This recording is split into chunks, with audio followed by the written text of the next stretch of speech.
Tonight we're going to be doing the last lecture on the series that discussed business ethics. God willing, afterwards, we're going to go back to the series on Tehillim, on Psalms, and perhaps we'll also do a mini-series on Jewish mysticism.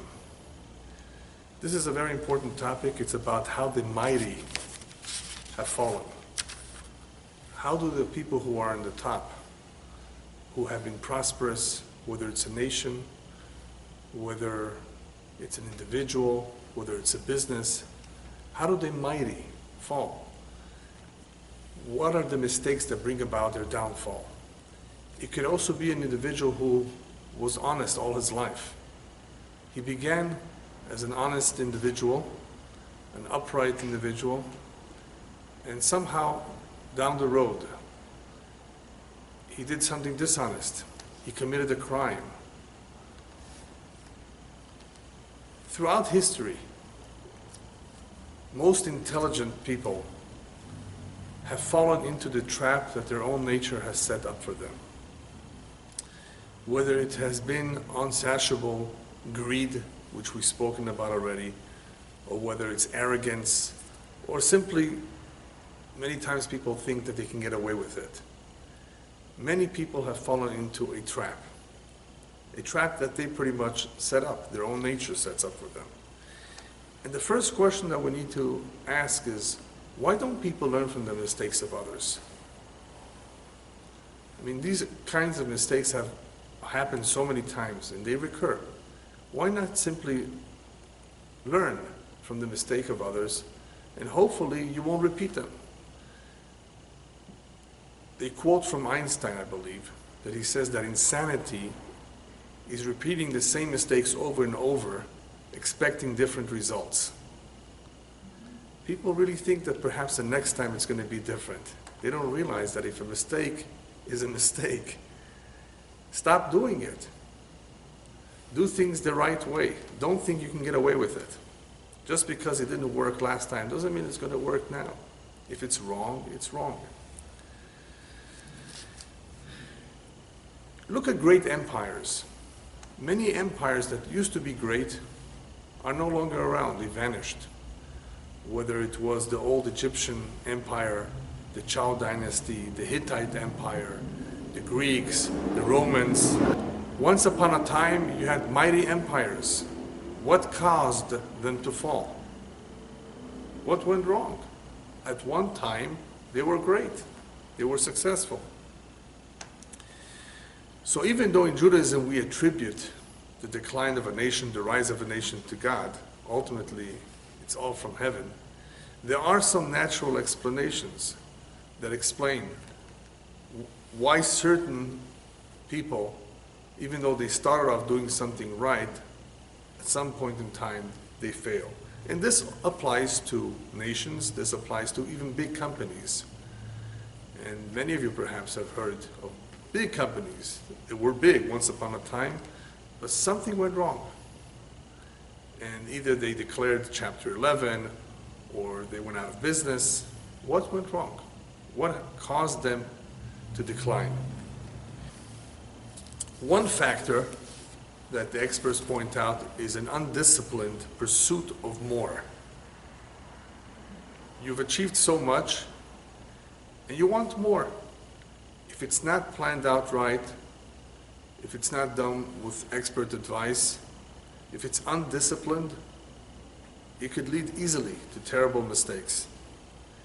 But this desire for more is really what's behind a lot of the history of the downfall of whether it's a nation or of people. Wanting more and more power, wanting to get their hands on more. And if it's undisciplined, if it's unrestrained, it could easily, in a very short time, bring a person down. Even though he was successful until now, somehow he's not able to control it. Mistake after mistake will happen as a result of this unrestrained desire for more and for more. Just think about Napoleon, excellent example. He went on for a long time, taking over more territory before he fell. Nothing stopped him along the way, until at the end, of course, he couldn't continue. He was defeated.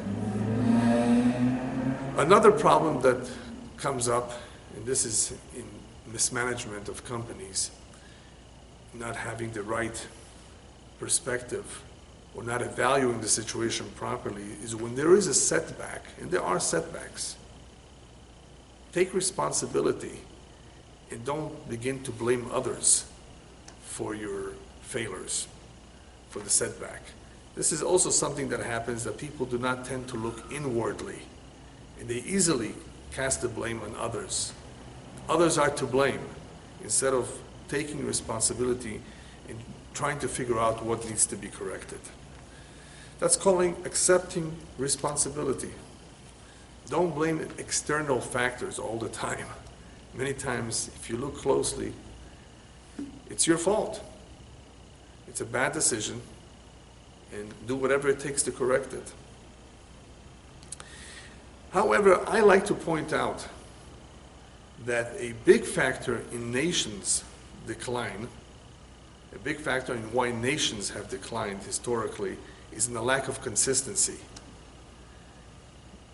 There seems to be no consistency from one administration to another, from one king to another, whether it's in the moral fabric of the society, whether it's in values, and especially in education.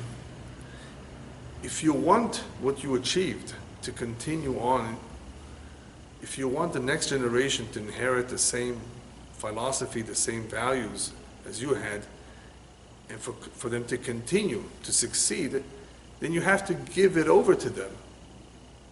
You have to make an effort to teach them the same values that you held on to. Whatever recipe of success you had needs to be transmitted to the next generation, if you have such a recipe. But what happens in real life? Look at this country. You have a Republican administration, then you have a Democrat administration, and again a Republican, Democrat, different kinds of presidents, different priorities, different way of thinking, different philosophies. Then it should not come as a surprise if this nation is beginning to decline as well. There's no consistency. It's not what it used to be. Mistakes have happened. Mistakes have been made, right and left. Has anybody taken responsibility? Are they doing enough to correct those mistakes? Are they learning from the mistakes of the past?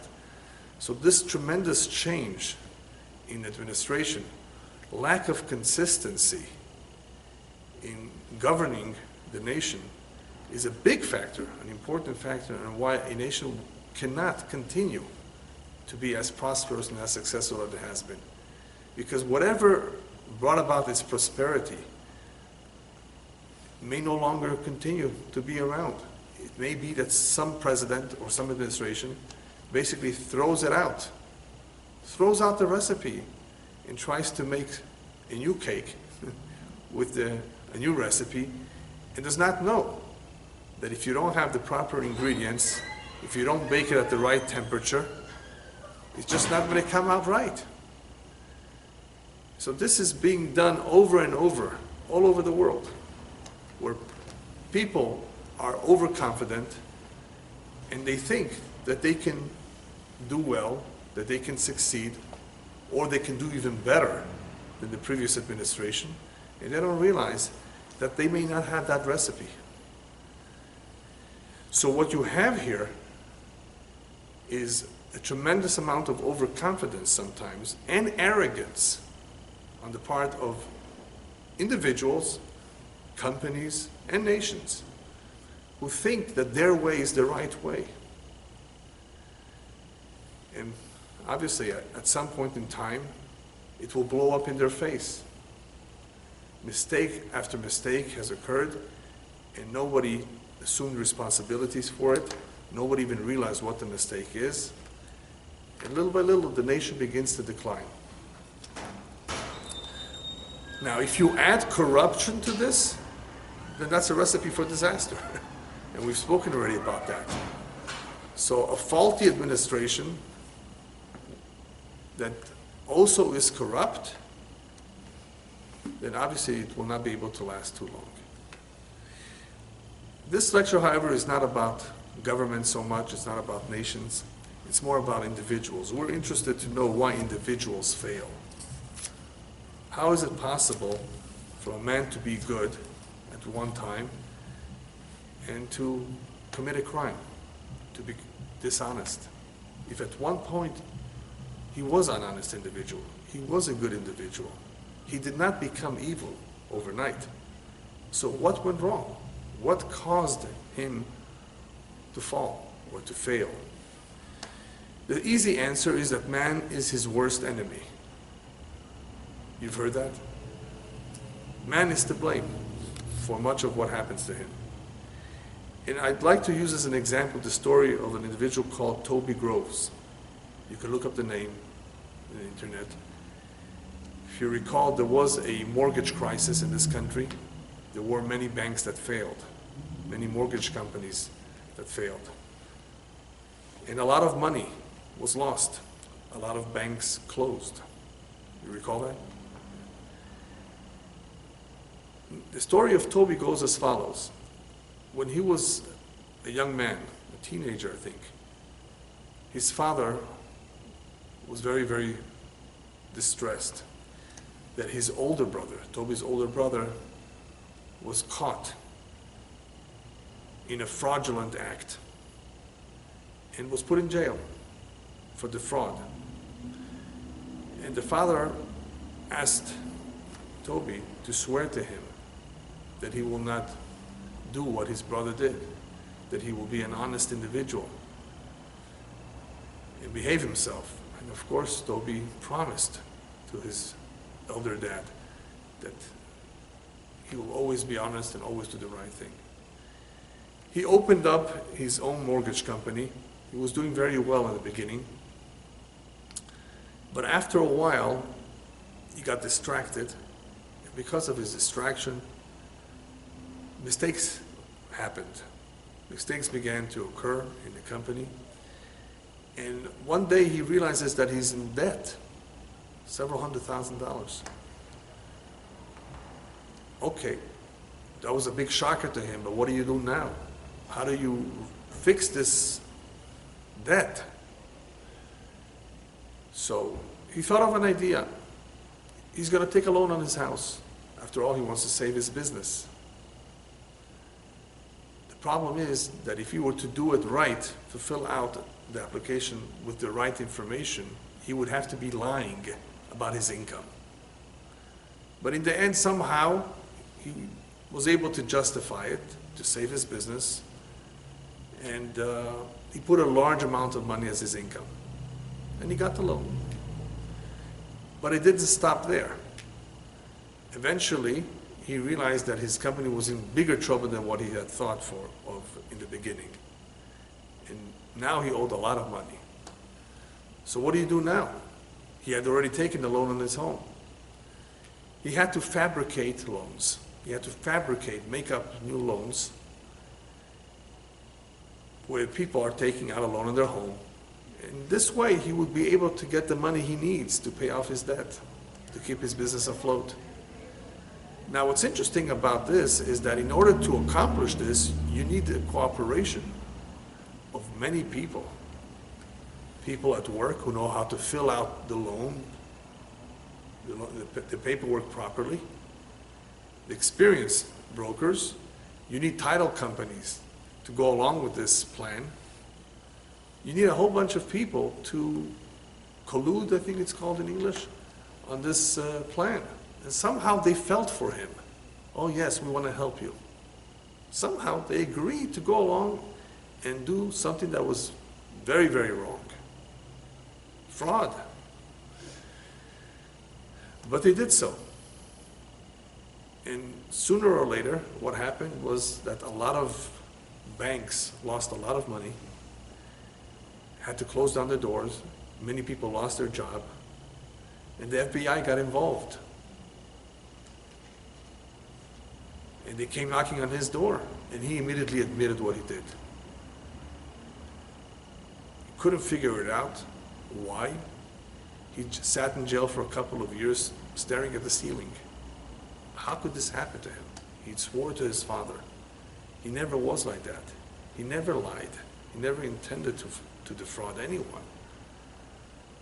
He was a good person. How could this happen to him?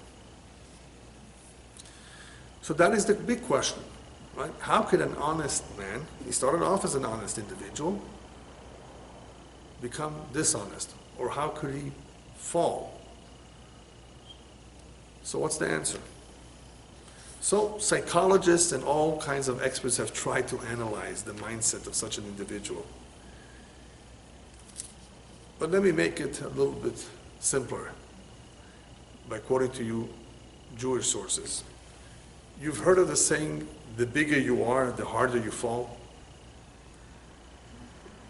People who are all the way on the top, people who have lots of money, people who are famous, for them the fall is much more painful. The consequences of their fall is greater. The rabbis, however, interpret that concept a little bit differently. What does it mean, the bigger you are, the greater the fall? Or the harder the fall? The rabbis tell us, Kol hagadol mechavero yitzro gadol himeno. The greater a person is, the more intelligent he is, the wealthier he is, the more he has, his yetzer, his evil inclination is greater. Temptations are not the same for all people. They actually grow. The challenges are more numerous for people who are on top, people who are famous, people who are in a very high position, people who are very wealthy. Don't think that their evil inclination or their temptations is the same size as the poor man or the average individual. The more you make, the higher you go in status, the greater the challenges are to remain honest. So you may have been honest early on when you were an average individual, making an average salary. But the more one is successful, it gets to his head at some point. It's not easy. It does not mean that for sure he will commit a crime. I'm not saying that. What I'm saying is that the rabbis point out that the more a person has, or the higher position he's in, the evil inclination will be much more powerful to resist. He could still resist. He could be very successful in resisting the temptation, but it will be there, and it will be a more difficult temptation than for someone who's not as wealthy, who's not in such a high position. All right, we understand now somewhat what is to blame. The evil inclination. Yeah, but somebody has to pull the trigger. What triggers the fall? We're talking about the fall of the mighty, the fall of those who are on top, the fall of those who were once honest individuals. What triggers their succumbing to the evil inclination? It's not just a temptation.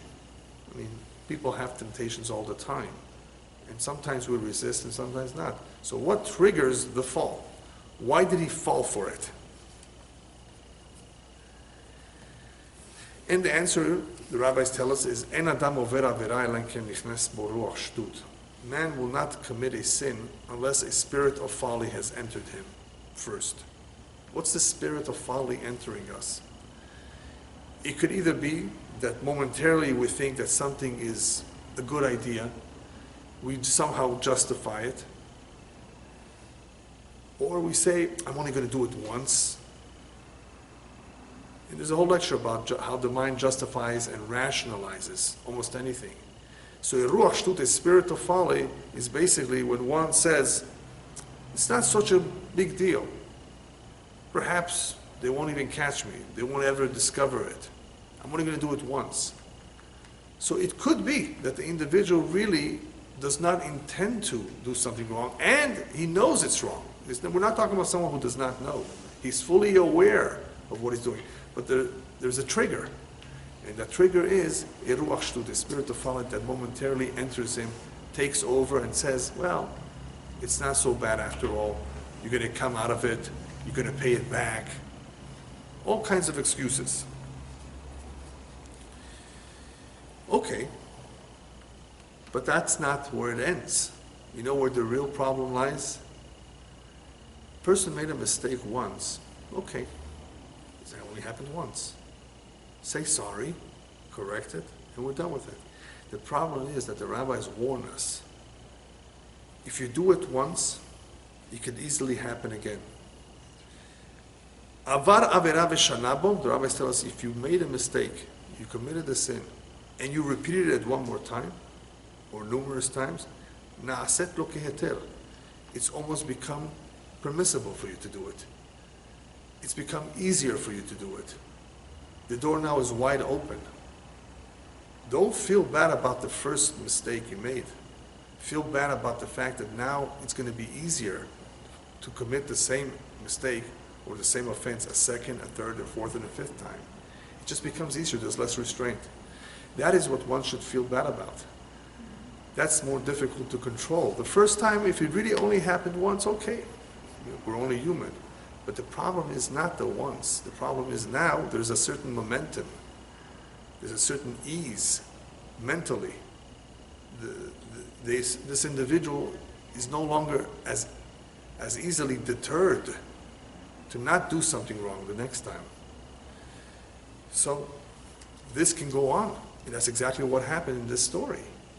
Had he only done it once, he lied once, well, that was terrible to lie. He never lied, he never wanted to lie. Okay, it could happen. But look what happened to him. It didn't stop there. Why didn't it stop? Because once you do it, the door is open. That is the more serious problem. If you do it once, it may not stop there. One has to be extremely careful. Okay, now we have to understand, if that's the case, that there's a spirit of folly. There's a momentary insanity, as I like to call it, where a person really loses his mind, loses focus, that what he's doing is terribly wrong. What should he do about it? The rabbis tell us that many problems occur in life because of hesech hadat, because of distraction. Be careful not to be distracted from your main goal. You're a mountain climber. You want to make sure you're focused properly on getting to the top. Otherwise, if you make a small mistake, that can cost you your life. Not only will you not get to the top, you have to be patient, you have to be persistent, not to give up, right? You have to obviously want to get to the top. You have to be focused. Focus is very important. But life is full of distractions. Who's the first one to distract in the Bible, in the Torah? The serpent. He distracted Adam and Chava. How? They were just instructed by God. Don't eat from this tree. Don't eat from this fruit. And he says to them, wait a minute. You know what? If you eat it, nothing will happen. And you will be like gods. You will know everything. It's not only tempting them. It's not only tempting here. It's a distraction from the ultimate instruction. God told you not to. That's it. That is the clear instruction that you should have kept, that you should abide by. Don't be distracted from that. Otherwise you'll find all kinds of reasoning, all kinds of excuses to go against that. So you have here a tremendous distraction. So what does Solomon tell us about distractions? He says it very clearly. Tov Shem Yeshem and Tov. Just remember, a good name, a good reputation is more valuable just than almost anything else that you can imagine. More than the most precious oils. Why is he telling this to us? Because some people may make the mistake of forgetting about what a good name is and how important it is to have a good reputation. Nobody wants to have a bad reputation, to have a bad name, to be a criminal, to be in jail. If people know for sure that that's where they're going to end up, and their name is going to be all over the place, if they would know so in advance, of course they wouldn't do what they were thinking of doing. So Shlomo Melech reminds us, remember, don't be distracted. A good name, a good reputation is so important. And if this has a chance of ruining it, then don't do it. Otherwise, people can easily be distracted and forget about that. Well, they don't think that anything is going to happen. People are not going to talk about him. People are going to forget. There's all kinds of ways that people get distracted. Shalom Aleichem says, don't get distracted from earning yourself a good name and a good reputation in your lifetime. That is what will be with you forever. Even after the person dies, they will still remember him, whether for good or for bad. That's something to strive for. So even though we've talked about a little bit about the people who are distracted and tempted, let's briefly go over now for a moment to the most unfortunate individuals of all. And they are the ones who have a problem with overconfidence and arrogance. And this I tend to speak a lot about because I've seen it. And I'm going to share with you a few stories that clearly bring this point out very, very strongly. How being overconfident or arrogant will end up in a person's bringing the demise of an individual. So let me tell you the first story, but before I tell you the first story, Shlomo Melech in Mishlei says the following: Lifnei shever gaon. If you ever see a shever, a collapse, a downfall of an individual, there is a good chance that before that there was gaon. It's a very interesting choice of words that he uses here to describe arrogance, according to one interpretation. That right before the collapse, there is a good chance that this man was extremely arrogant or overconfident, and that is what brought about his shever, his collapse. As I mentioned that earlier, arrogance and self-confidence is part of the problem. It's what some people have. Being overconfident or being arrogant can easily lead to a shever. What's shever? The collapse. So here's the story. My grandfather was in South Africa some 70 years ago to help out a certain institution. And he met there the famous Rabbi of Ponevezh, who was also there to raise funds for his yeshiva. And the Rabbi of Ponevezh told my grandfather this story. He says, you know, something very interesting just happened. This Jew came over to me, a very wealthy Jew in South Africa, extremely prosperous. He says, Rabbi, I don't understand something in the prayers that I say every day. In the prayers we say that God can bring down almost instantaneously those who are on the top, bring them down to the ground.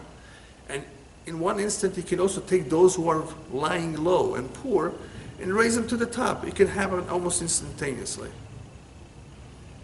Rabbi, I don't understand this. You see, if God takes away what I have in South Africa, all the factories, my business here, I still have real estate in Manhattan. And if something happens to the real estate in Manhattan, I still have bank accounts in Switzerland. You mean to say, Rabbi, that God can take all of this away from me at once? And the rabbi looks at him and says, you don't understand. God doesn't have to take anything away from you. He can take you away from what you own. And guess what happened? 2 days later, this individual passed away. How could somebody talk like that? How could somebody think like that? Arrogance, overconfidence. No matter how young you are and how healthy you are, doesn't make a difference. A person can go just like that. Through an aneurysm, for example. Just like that, interrupted. Nothing to do with the genes. Nothing to do with his cholesterol. All of a sudden, you're here one moment and then you're gone. How could somebody be so arrogant and overconfident to think the way this man did? That's one story. The second story happened with one of the Rothschilds. Very prosperous family, bankers. This particular individual was one day checking out something in his safe. You know how we have walk-in closets? Well, this was a walk-in safe, big safe. And he walked in, he entered the safe, and he didn't realize it, but the door closed on him. He got locked inside. And he started banging on the door. Nobody heard him. Nobody heard him. Continued to bang, continued to bang. Hours go by, and he realizes that he's going to be dying in the safe. So he cut his finger a little bit. He made a little cut in his finger because he didn't have a pen. He took a piece of paper and he wrote the following: I think this is coming to me, that I'm going to die here of hunger. Because I once expressed with confidence that at the very least I will never die of hunger. Because he thought with all the money that he had, at the very least he will not die of hunger. You know, people can die from all kinds of other causes, natural causes. How could you say something like that? So he wrote with his own blood, I think this is coming to me, a punishment from above for having said something like that. We don't know. We have to be careful with what we say. Gave you two examples, two stories of how arrogance and overconfidence can bring about a person's demise. Then you have the unfortunate situation where a husband and wife are getting along just fine. The husband is a very good man. The woman is also a very good individual. And one of them, or the two of them, begins to have an affair with someone else out of the marriage. And eventually this is discovered, and the whole marriage that was once upon a time a good marriage, an exemplary marriage, very devoted to each other, ends up in divorce. How could this happen? You know, if people are no good, if people are bad, then we can understand it, but these are people that are good. And that is the question. Can good people do something that is wrong? And the answer is yes, once again. The Torah speaks about it, Isha Sota. The Torah describes such a scenario where the woman betrays the trust and does something terribly wrong, to commit an adulterous act. Or the other way too, if the husband does the same. Could this happen? Unfortunately, it has happened too many times. But they were good, but they were tempted. What is the temptation here? Well, one of the types of temptations that affect marriages is, I guess we can call it passion. They fall in love with someone else. And what does that love do? That fake love? It's intoxicating. Ze meshaker. Passion is not true love. It's you feel attracted, you feel, oh, this is going to make me so happy. This feels so good. She or he is so nice. But it's not real. And even if it were real, you already have what God gave you. And you were happy. It's not that you're unhappy. Then what's going on? You're falling for it? Yes. That evil inclination is very, very powerful. And you can bring down even the best. And Solomon talks about this too. That many are the men who have fallen because of the beauty of a woman's face.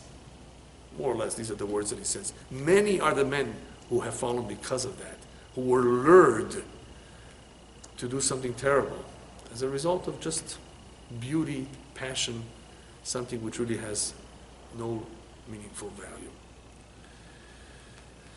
But it's intoxicating, it's tempting. You also have an individual who sadly has abandoned his faith, who was religious once upon a time, and as they're called in Israel today, Chazar b'she'ela, itpaker, became a non-believer. This really deserves to be spoken about by itself. It's a big topic of what is causing these individuals who were at one time religious, who believed in God, and all of a sudden they're very upset and they let go of it and go in the opposite direction. They drop everything, any attachment to their tradition. Very sad, especially for the family, where all the other siblings are doing what their parents expect them to do, following suit, following the tradition. And then you have this one, they call it, I think in English, the black sheep of the family. I don't know of any black sheep. I haven't seen any black. Have you seen a black sheep? But anyway, they call them the black sheep. Outcast.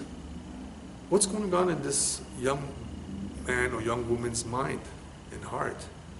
Well, obviously they must be very disappointed, hurt. Usually that's the case. But are they right to do what they're doing? Or is it just a reaction to a situation? They can't be so sure that what they're doing is correct. They are reacting to a situation instead of really thinking it through. There must be some mistake, and it's important to find out what turned him or her off. But it's a similar situation to what we're talking about. We're talking about individuals who started off doing everything right, normal, and somehow they changed. Somehow they veered away from tradition. Somehow they abandoned their family. Yes, people are upset, people are disappointed, but does that justify getting away from everything that you held in high regard, that was so precious to you in the past, important? How could you just drop it? All right, these things happen. People somehow are lured for all kinds of reasons to do things that are not proper. The big question right now is, what can be done about it? What is the best strategy to deal with all of these situations, whether it's arrogance or overconfidence or simply people who are easily tempted? What can be done? The first one is what the rabbis tell us, and this one really covers overconfidence and arrogance. Al ta'min ba'atzmecha ad yomutcha. Rabbis tell us a very important rule. No matter how intelligent you are, no matter how knowledgeable you are, no matter how much experience you have, don't trust yourself. Don't trust yourself that you are 100% right in everything you do, in everything you say, in how you think. Don't trust yourself 100%. You never know. You may be very mistaken. You may be doing something wrong. And therefore, it's very advisable to asel harav. Consult with a rabbi, consult with an expert, consult with other people. Ask your wife. Ask other people for their opinion. Don't just rely on your own understanding. Before you do something drastic, before you make a major decision in your life, it's worthwhile to seek the advice of others. In Yiddish, there's a saying, Fragen sollst du fragen alle men, tun sollst du mit dein Kopf. What that means is to ask everyone, especially if they don't charge you. It doesn't cost money. Then do what your head says to do. In other words, evaluate. Evaluate everybody, What do you have to say about it? What do you have to say about it? I'm talking about people who are knowledgeable. Just like when you go, if you need to go for some major operation, you want to consult with 3 doctors and get their professional opinion. You don't want to take a chance.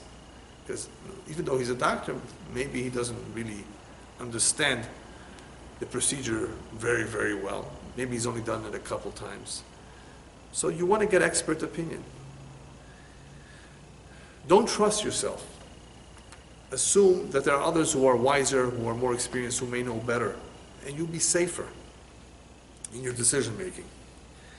This will help somewhat an individual who's suffering from this syndrome that we called overconfidence or arrogance. He's having to come onto someone else. He's having to submit to someone else, to consult with others. Yes, he only has what to gain by doing so. Rabbis also tell us, and this is more for those who need more of a deterrent, to hold them back from being tempted. They tell us, "Da lifnei mi ata omed." Always remember before whom you stand, who your boss is. That very soon, before you know it, you're going to have to be giving a din v'cheshbon. You're going to be giving an accounting of what you did in this world, in your life.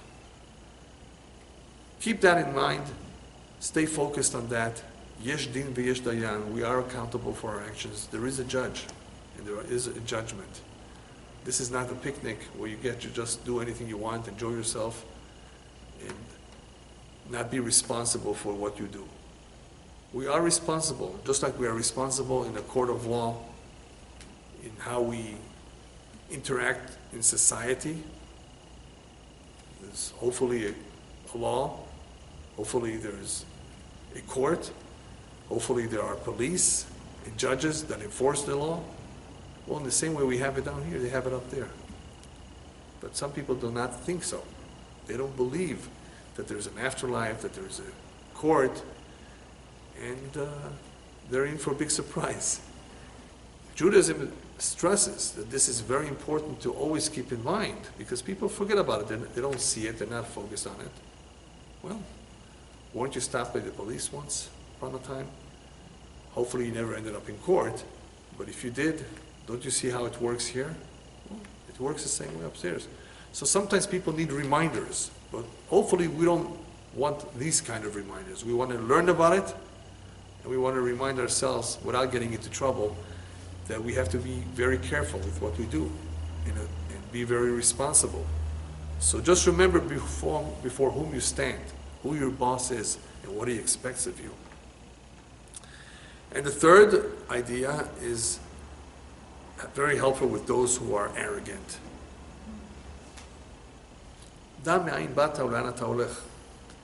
Remember where you come from and where you're headed.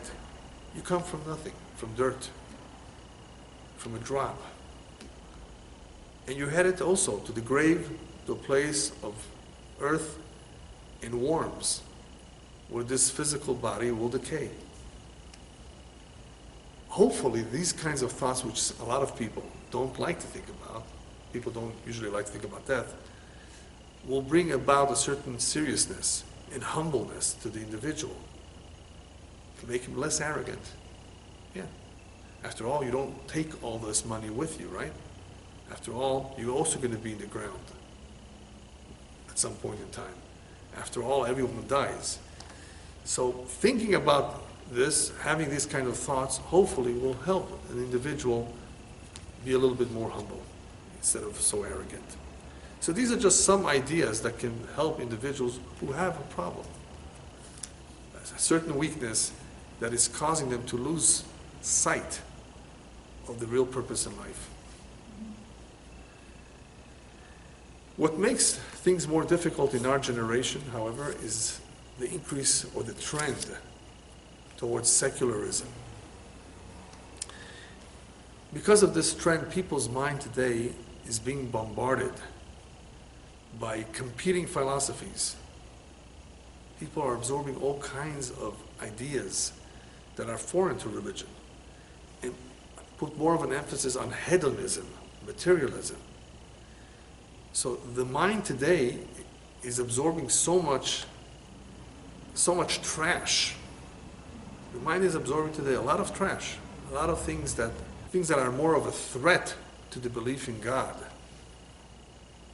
than supporting the religion, supporting faith. People today are surrounded by all kinds of influences that are drawing them away from what was once upon a time accepted, from traditional values. So what happens is that this trend is really causing many people to remain prisoners of their imagination instead of being able to focus on reality. And I call this imagination is because that is what the evil inclination is selling them. Something which is fake, something which is not real. It's imagined. Just like with the husband and wife, imagining or thinking there's something better out there. So people are prisoners of their imagination. So long as they do not take over, do not take control over their instinct, over their nature, and assume responsibility for their actions, they're going to continue to be prisoners of this world of imagination instead of focusing on reality. All right. What do we tell the ones who have already made mistakes? Who have come to terms with the fact that they did something wrong. Is it possible for them to get out of it? Is it possible for them to go back to being good people as they were in the past? And the answer is yes. I like to quote what Churchill used to say. Never give in. Never, never, never, never.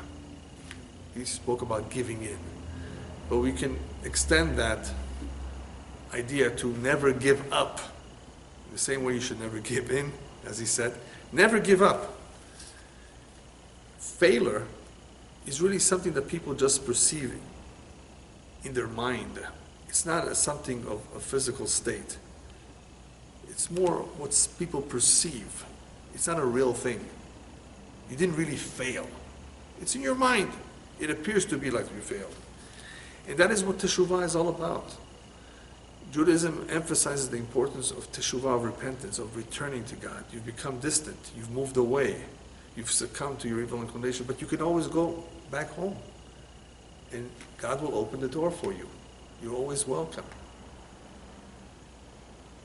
A lot of people don't take this opportunity of returning. And you know why?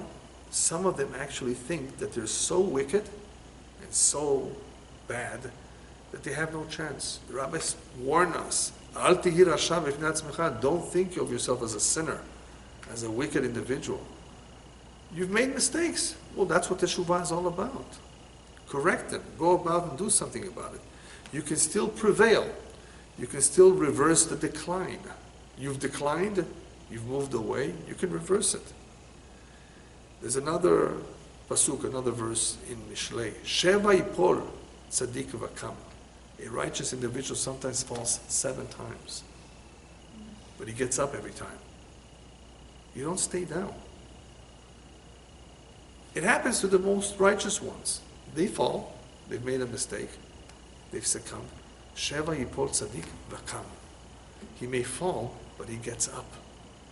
That is why it's important not to judge people in a negative way by saying, look at him, he's so religious and look what he did.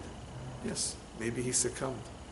It doesn't mean that he's going to stay that way, that he's going to continue to be sick. Right, it doesn't mean that he's going to continue to do something wrong. Perhaps the following day he has already done teshuvah, he has already repented. Don't think bad about him. Unless, of course, you're dealing with somebody that does it to you again and again and again, whatever it is that he's doing. That's something else. But people make mistakes, and that's what teshuvah is all about, to give them a chance to come back and to repair the damage that they've done. But that may not happen so easily if the individual thinks of himself as a lost case, as a failure. Never tell anyone you're a failure. You want to give them some hope. And those children who have moved out of a parent's home because they couldn't get along, always leave the door open for them. Always tell them, I understand that you feel differently, we disagree, but the door is always open for you. There's a chance that that child will come back. Many parents have made the mistake of shutting the door. They don't want to talk to that child anymore. Be very careful not to do that. Children and adults sometimes go through trauma, all kinds of disappointments in life, very painful and emotional upheavals that cause them to act in a certain way. But they will one day mature. They will one day perhaps get over it, become stronger individuals, and come back home. And teshuvah means coming back home to God, returning to Him, realizing that we were wrong, that we were mistaken in what we did. And finally, there's one more solution. And I don't want to say if all fails, do this. Because this is something that one should do regardless at all times, and that is to pray. Why should we pray? What is the importance of prayer? Anybody know? Prayer is the most powerful connection that we have with Hashem, with God. The most powerful one of all. We remind ourselves how dependent we are on Him, how much we need Him for everything. Prayer reminds us that He is listening, that He sees us, that He's aware of us. Prayer is very, very special. Not so much because we believe that God will answer our prayers, He may or may not. But this is a chance that we have to talk to Him. And if he's listening, maybe he will help us. I say maybe because it all depends what kind of help we need. Right? God wants us to first take the first step, and then he will come and help us with the next step. We can't ask him to do this job for us. So prayer is important because it also helps restore clarity of purpose in life, which a lot of people don't have. What are they doing here? What's the meaning of life? By praying, we continuously remind ourselves, yes, life has some purpose. God is looking after us. Things are not as what we would like them to be, but we still have a chance. And that chance is to turn to him and ask him to give us that clarity. And that clarity, what it will do is it will give us the confidence, the positive and healthy confidence that we need to live a life based on the true values, not on imaginary values. And the true values. Where are we going to get that confidence if people make fun of you, if you're doing things that are not accepted in society? Where are you going to get that strength, courage, and confidence to go against the norm, against the trend that we were talking about? Where? From a certain clarity of purpose. And for that, we need God's help. Give us that clarity that we're lacking sometimes. We don't know, we're in doubt. People are full of doubts. Even though they know a lot, they still don't know why are certain things happening in their life. And that can cause them to lose faith. That can cause them to move away from their faith. They need that clarity. They need the confidence. They need the reassurance that God is listening to them and that he will help them. And, of course, ultimately, if we have the clarity, that will also help guide us to the right destination. People are distracted on the freeway. How are they distracted? Either they're talking on the phone, text messaging, looking on the side. What are they looking at? At an accident, usually. Don't they realize that if you're looking at someone else's accident, you're going to get into an accident yourself? Keep your eyes on the road. Otherwise, you're not even going to pay attention to the signs, and you're not going to get off where you're supposed to. Don't you want to arrive at your destination safe? Then you better take responsibility. Driving is a great responsibility. There are many dangers in driving a car. So therefore, keep your eyes on the road. But some people are on the road, but they don't even know where they're going. Have you ever met somebody like that? They think they know where they're going. Have you ever met somebody going on the bus, and if you ask them where you're going, he says, I don't know? Yes, there are people who, even though they claim they know where they're going, they don't really know where they're going. Because life is a journey. This journey has many stops, of course, but the journey is not about going from point A to point B. That is, where people go to work, people move, people travel. The journey of life is a journey where each human being has a mission, a special mission, and along with that mission comes certain challenges. Challenges including temptations, marriage, friendship, neighbors, friends of all kinds of obstacles along the way. And God expects of us to grow and to mature and to become acquainted with his world, and hopefully to do the right things and to overcome any challenges and not fail. That's what he expects of us. And according to Jewish tradition, if we do a good job, we will be rewarded for it. Otherwise, life has no meaning. Why do we come here? What are we here for? It's difficult. It's not easy. Is it really worth it? Look how many people committed suicide. Look how many people are sad. What's going on here?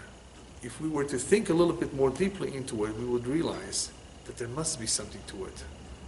There must be something that is expected of us. But without that clarity from somewhere, from the Torah or from any other source, we would not only not know what to do, we would continue to make mistake after mistake. And part of that has to do with the fact that physically the human being is more likely to follow what those physical needs are. And not think about what the true purpose of everything is. That's ultimately what we have to think about. It's not just about the physical self. There's something else there that's greater and more important than that, and that is our soul.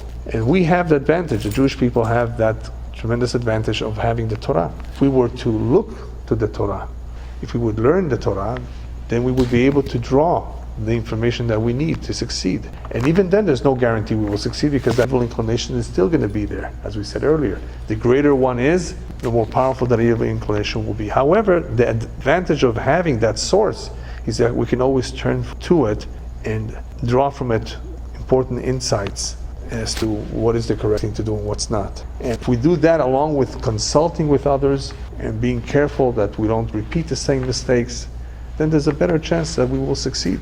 A lot of mistakes can be averted if people were to consult with others and not rush to do something before really thinking about it. Something that is a major decision in life to be well thought about, because we are biased and we're not always thinking properly and we don't always have clarity.